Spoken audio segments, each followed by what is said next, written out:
మాట్లాడదాం. గురుగారు నమస్కారం. ఆయుష్మాన్ భవ. గురుగారు, సెప్టెంబర్ నెలలో కర్కాటక రాశి వారికి ఎలాంటి ఫలితాలు ఉండబోతున్నాయి కాస్త వివరించండి. సెప్టెంబర్ నెల కర్కాటక రాశి అంటే మనం ఇందాక వార నక్షత్ర యోగకరణాలు చెప్పుకున్నాము. గ్రహ సంచారం ఏ రకంగా ఉందో కూడా మనం చెప్పుకున్నాము. దాన్ని బట్టి అనుసరిస్తే బుధ చంద్రులు కర్కాటక రాశిలో ఉన్నాడు. ఆశ్లేష నక్షత్రం అయినందువల్ల చంద్రుడికి కర్కాటక రాశికి అధిపతి. కానీ కర్కాటక రాశికి అష్టమ శని ప్రభావం. అష్టమ శని అనగానే అత్యధికమైన కష్టాన్ని తీసుకొచ్చేది. అష్టమ శని అర్ధాష్టమ శని పెట్టే శని ఏలినాటి శని కంటే ఎక్కువ పెడతారు. ప్రతి విషయములోని ఈ యొక్క అష్టమ శని ప్రభావం వల్ల ప్రతి విషయంలోని ఆచితూచి మాట్లాడాలి.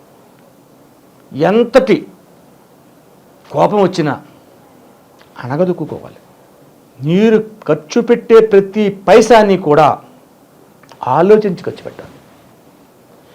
ఎవరిని నమ్మినా అందంగా నవ్వుతూ మాట్లాడుతూ వచ్చి మీతోటి మంచి మాటలు చెప్పి దోచుకుపోతారు. దొరికిన కూడా దోచుకుపోతారు. ఇంకేముంది? కర్కాటక రాశి వారికి అనుకూలతత్వమైన పరిస్థితి కాదు అష్టమ శని ప్రభావం వల్ల ఈ యొక్క సెప్టెంబర్ నెలలోనే. అందులోని రాహు బుధచంద్రుల మీద దృష్టి పడగానే కొన్ని విపరీతకరమైన పరిస్థితులు వస్తుంటాయి. అంటే ఏంటంటే రాహు అన్నది చండాల గ్రహం. ఆ చండాల గ్రహం ఇచ్చే ఫలితాలు ఏముంటాయి?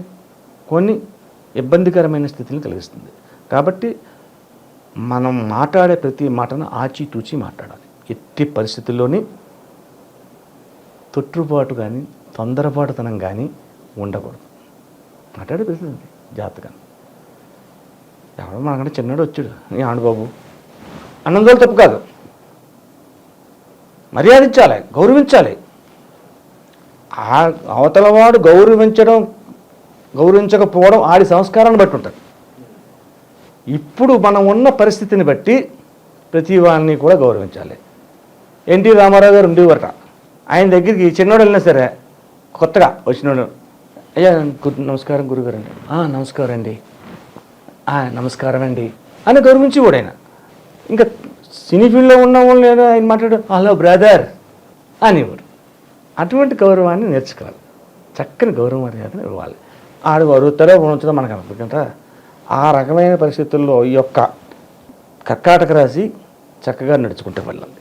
అయితే గురుగారు అష్టమ శని ప్రభావం వల్ల కర్కాటక రాశి ఈ నెల అంతా ఇంతేనా? ఈ నెల అంతా ఇంతేనా అంటే కాదు. ఈ నెల 1వ తారీఖు నుంచి 12వ తారీఖు దాకా ఇబ్బందికరమైన స్థితిగతులు ఉన్నాయి. 12వ తారీఖు దాకా మీరు ఎంతైనా ఇబ్బంది పెడతాడు. వచ్చేస్తుంది, చేతికి వస్తుంది, వచ్చేసింది, ఇంకేముంది మనకి డబ్బు అనుకున్నారు, కానీ రాదు. ఇబ్బంది పెడతారు. అటువంటి ఇబ్బందికరమైన స్థితిగతులతో వీళ్ళు వెళ్తున్నారు. తదుపరి కర్కాటక రాశికి 12వ తారీఖు దాటిన తర్వాత కొన్ని గ్రహ విధానాలు మార్పు వస్తుంది. అప్పుడు కర్కాటక రాశి వారికి అష్టమ శని ప్రభావం తొలగదు, కానీ ఉధృతో తగ్గుద్ది, కొంచెం మెరుగుపడుతుంది. అమ్మయ్య కొంచెం ఎప్పుడు రావాల్సిన 100 రూపాయలు ఈ బాగా వచ్చిందిరా బాబు, 13వ తారీఖు వచ్చింది, 12వ తారీఖు అని ఆనందపడతారు. కొద్దిగా వస్తుంది. అలాగా ఉండి దాకా కూడా ఎంతవరకు ఇలా మధ్యమ స్థానంగా ఉండేంతవరకు అంటే వారం రోజులు ఉంటుంది. 20వ తారీఖు చూసుకోండి, 12 నుంచి 8 రోజులు, 20వ తారీఖు దాకా మధ్యమంగా ఉంది. మరి 20 తర్వాత 21 తర్వాత నుంచి ఇది స్పీడ్ అయింది. ఇంకా స్పీడ్ అయింది. అందుకున్నారు ప్రతి ఊళ్ళను. వ్యాపారం బాగా సాగుతుంది. ఇస్తానన్నాడు, వచ్చి ఇచ్చేస్తున్నాడు. తీసుకుంటామన్నది మనం తీసుకుంటున్నాం, సమయాన్ని భోంచేస్తున్నాం. అదేవిధంగా విందు వినోదాల్లో కూడా పాల్గొనే పరిస్థితి ఇక్కడ కర్కాటక రాశికి వస్తుంది. విందు వినోదాల్లో పాల్గొనడం, శుభతత్వమైన కార్యక్రమాల గురించి ఆలోచించడం, శుభకార్యంలో ఆలోచన చేయడం, అటువంటి చేయడం, అలాగే దూర ప్రయాణములు చేయడం. అయితే దూర ప్రయాణాలు చేస్తున్నందువలన వచ్చిన విధానం ఏంటంటే రాహు దృష్టి ఈ కర్కాటక రాశి మీద ఉంది కాబట్టి ప్రయాణాల్లో అత్యంత జాగరూకతను తీసుకోవాలి. ప్రయాణంలో చాలా జాగ్రత్తగా తీసుకోవాలన్నమాట. గబగబా చేద్దాం, గబగబా పరిగెట్టెక్కేద్దాం ఒక బస్సుని లేకపోతే ఒక ట్రైన్ని. ప్రయాణాల్లో దూర ప్రయాణం చేయవలసిన అవసరం ఉంది. పుణ్యక్షేత్రాలు తిరుగుతారు, అంతకంటే ఏముంది? పుణ్యక్షేత్రాలు తిరుగుతున్నారు. పుణ్యక్షేత్రాలు తిరిగినప్పుడు అక్కడ ఎవరున్నారు, ఏం చేస్తున్నారు, ఏంటి కొద్దిగా ఆలోచన దృక్పథంతో చేయాలి. ఇటువంటి పరిస్థితుల్లో ఉంటా భార్యాభర్తల మధ్యన మొట్టమొదటి 12 రోజులు కూడా ఎడముఖం పెడముఖం అన్నట్టుగా కొంచెం కుట్లాడుకున్నా, కొంచెం తిట్లాడుకున్నా, కొంచెం ఇబ్బందికరంగా లేకున్నా. ఇప్పుడు ఏంటంటే ఇంటి మగవాడికి యాజమానికి ఆదాయం లేకపోతే బయటే కాదు ఇంట కూడా విలువ తగ్గిపోద్ది. కాబట్టి ఇటువంటి వాటిల్లో కొంచెం ఇబ్బందికరమైన పరిస్థితులు ఉన్నా ఆ తర్వాత నుంచి అన్నీ కూడా మెరుగుపడుతుంటాయి. భార్యాభర్తల విషయం ఎలా ఉంది. ఇక విద్యార్థుల సంగతి ఎలాగుంది? విద్యార్థుల సంగతి బాగుంది. ఈ యొక్క విద్యార్థులు అనగానే ఏం జరుగుతుంది ఇక్కడ? వాళ్ళ జాతకాన్ని వాళ్ళు నడుపుకోవట్లేదు, వాళ్ళ జాతకాన్ని తల్లిదండ్రులు నడుపుతున్నారు. వాళ్ళని వాళ్ళు పెంచుకోవటం లేదు. విద్యార్థులు ఎవరో వాళ్ళని వాళ్ళు పెంచుకోరు. వాళ్ళు కష్టపడి పార్ట్ టైం జాబ్ చేసి ఆ డబ్బు తెచ్చుకుని చదివించుకుంటున్నాడా? చదువుకునేవాళ్ళు లేరా అనొచ్చు, ఉన్నారు, కొద్దిగా ఉన్నారు. కానీ ఇప్పుడు చదువుతున్న కుర్రవాళ్ళందరూ కూడా తల్లిదండ్రులు కాబట్టి వాళ్ళ చదువుకి వెళ్ళి లోట్లేదు. ఆ ఏడు పేద ఇల్లు పడుతున్నారు తల్లిదండ్రులు. అప్పు చేసుకుని వచ్చిన ఆ రోజు ఆయనకు కావాల్సింది ఇవ్వాలి. సెప్టెంబర్ నెలలో, ఈ సెప్టెంబర్ నెలలోనే మళ్ళా పరీక్షలు ఉంటాయి నెలకి. మార్చిపోతే సెప్టెంబర్ ఉంది కదా అని లెక్క ఉంది. అప్పుడు ఖర్చు అటువంటివి ఉంటాయి. కానీ విద్యార్థులు ఉత్తీర్ణులు అవుతున్నారు. సెప్టెంబర్ నెలలో విద్యార్థులందరూ ఉత్తీర్ణులు అవుతున్నారు, యోగదాయకమైన స్థితిని పొందుతున్నారు.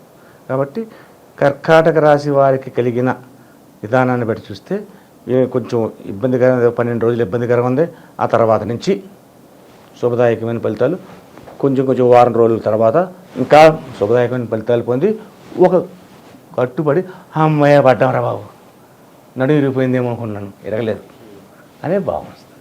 కాబట్టి ఈ రకంగా ఉన్నవారు ఈ అష్టమ శని ప్రభావాన్ని తొలగించుకోవాలి అంటే ఏం చేస్తే అష్టమ శని? అయితే ఒక జ్యోతిష్యుడి దగ్గరికి వెళ్ళి, ఒక ఆస్ట్రాలజర్ దగ్గరికి వెళ్ళి ఒక రత్నాన్ని అడగండి మీ జాతకాన్ని బట్టి. ఇప్పుడు ఇది గోచారం వల్ల మీకు రత్నాన్ని చెప్పడం కుదరదు నాకు. ఒక రత్న ధారణ చేయాలి. ఏదో ఒక ఉంగరం ఉందనుకోండి, ఒక నీల ఉంగరం ఉంది, ఆ నీల ఉంగరాన్ని పెట్టుకోవాలి, వస్తుంది. మీకు నప్పుతుందో లేదో చూడాలి.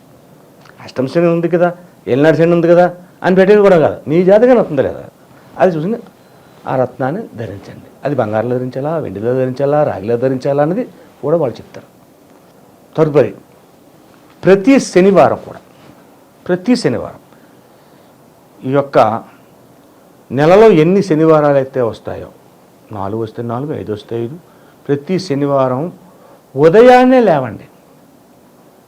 సూర్యోదయం కాకుండా లేచి తలస్నానం చేసి శుభ్రమైన వస్త్రాలు వేసుకుని ఇంట్లో దేవుడి దగ్గరికి వెళ్ళి నమస్కరించుకొని, లేదంటే మీకు వచ్చినట్టుగా పూజ చేసి ఆ వెంకటేశ్వర స్వామి చేయండి. శనివారం కాబట్టి ఆ వెంకటేశ్వర స్వామికి పూజ చేసుకుని తర్వాత శివాలయానికి వెళ్ళండి. నవగ్రహములు ఉన్న శివాలయానికి వెళ్ళండి. నవగ్రహముల చుట్టూ 9 సార్లు ప్రదక్షిణ చేయండి.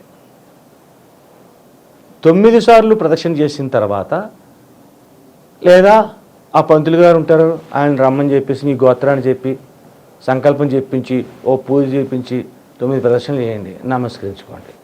ఆ తదుపరి వెంటనే కాళ్ళు చేతులు మొహం కొడుక్కోండి. వీలైతే స్నానం చేయండి.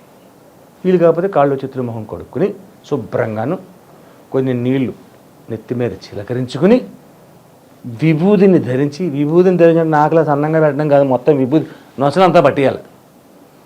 నొసలంతా విభూది పెట్టి మధ్యన కుంకుమ ధరించి శివాలయం లోపలికి వెళ్ళి శివుడికి ఒక పాల ప్యాకెట్, లేకపోతే ఆ మాత్రం ఆవు నెయ్యి ప్యాకెట్, లేకపోతే ఒక తేనె, మీకు తోచింది.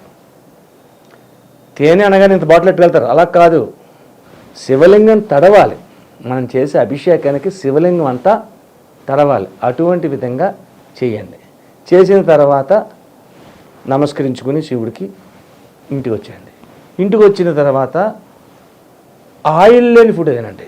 మీరు తినే తిండిలో ఆయిల్ ఉండకూడదు. ఆయిల్ లేకుండా ఉంటే 1వ తారీఖు నుంచి 12వ తారీఖు దాకా వచ్చే కష్టాన్ని కూడా మీకు తెలియకుండా పోతుంది. ఈ యొక్క పరిహారాన్ని చేసుకుంటే అందరికీ శుభదాయకమైన ఫలితాలు పొందుతారు. సెప్టెంబర్లో కర్కాటక రాశి వారికి ఎలాంటి ఫలితాలు ఉంటాయి, అలాగే వారు చేసుకోవాల్సిన పరిహారాలు తెలియజేసినందుకు ధన్యవాదాలు గురుగారు. ఆయుష్మాన్ భవ.